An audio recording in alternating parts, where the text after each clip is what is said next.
friends, welcome to my channel. If you are new in my channel, please subscribe my channel and click the bell icon.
দেখো ভেতর থেকে ভরছি, ভেতর থেকে মানে দুটো যেখানে জয়েন করেছি তার মাঝখান থেকে আমি ভরছি, মানে দুটো জয়েন করার পরে তো খুব মোটা হয়ে গেছে, তো দুটো একসাথে যদি করি তাহলে সুইটা ঢুকবে না আর খুব অসুবিধা হবে, সেই জন্য দুটোর মাঝখান থেকে ভরে সুতোটাকে দেখো একবার করে সুইটাকে সুইয়ের ওপর দিয়ে ঘুরিয়ে এনে তারপরে এই সেলাইটা আমি করছি।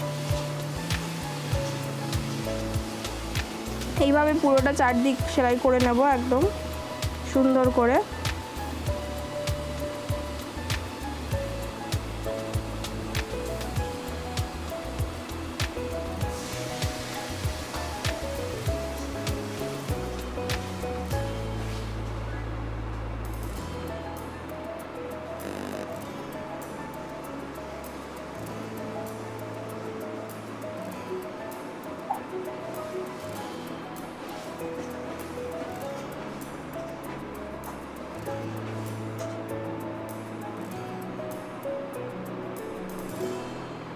দেখো চারদিকটা করে নিলাম,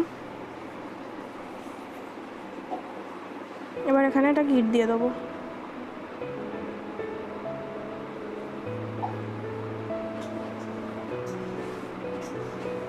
পেন্ডেন্টটা আমার রেডি হয়ে গেল। এবারে আমি একটা তুলোর বল বানানো দেখাবো কীভাবে বানাচ্ছি। দেখো গোল করে একটা কাপড় কেটে নিলাম, এবার সাইডের মুখটা মুড়িয়ে মুড়িয়ে পুরোটা সেলাই করছি। অনেকটা সেলাই করে নেব, একটা সেলাই করে নেওয়ার পর আমি তুলোটার ভেতরে ভরবো।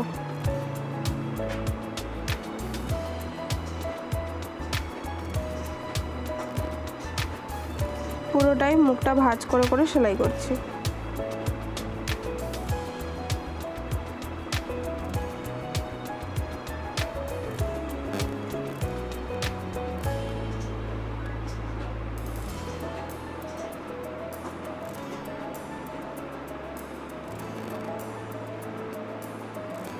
কিছুটা সেলাই করতে বাকি আছে, ঠিক তখনই এবার তুলোটা ভরে নেব।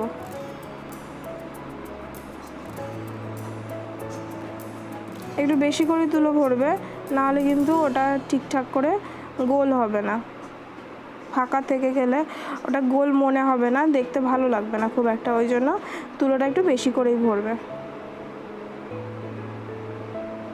এবার সুতোটাকে টেনে দাও, ভালো করে টেনে নিলে দেখো মুখটা আটকে যাবে। এবার যদি একটু ফাঁকা থাকে তাহলে আমরা ওটাকে সুই দিয়ে এফোর ওফোর করে এ মাথা ও মাথা সেলাই করে দেখো আমরা ওটাকে বন্ধ করে নেব।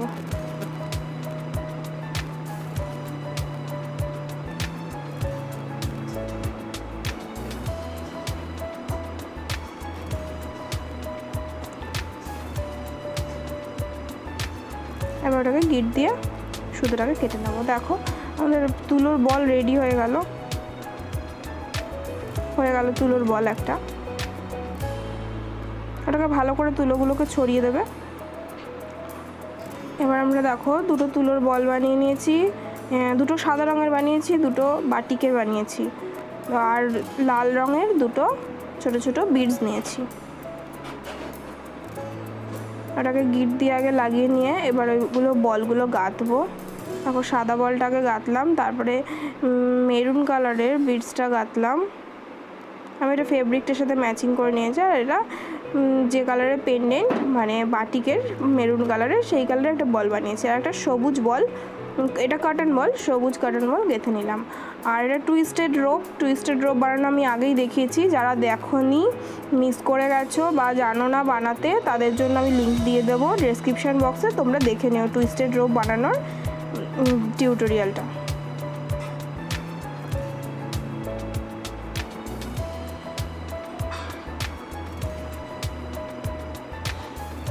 টুইস্টেড রোপটা আমি কটন বলের সাথে কটন বলটা ভেতরে ঢুকিয়ে এবার তুলোর বলটার সাথে আটকে নিলাম ভালো করে।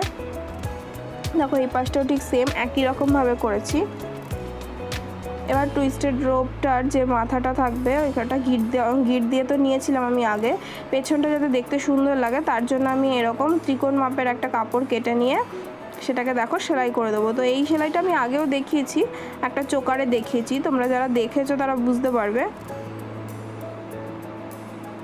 পেছনটা তাহলে দেখতে সুন্দর লাগবে।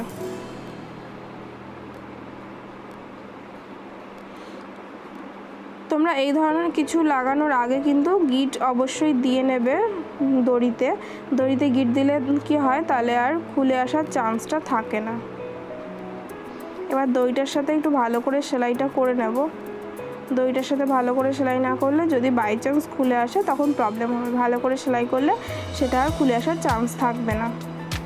আর যেহেতু একটা গিট রয়েছে সেহেতু আরও খুলে আসার চান্স থাকবে না। এবার এক্সট্রা বড় যে দড়ির অংশটা সেটা আমরা কেটে নেব।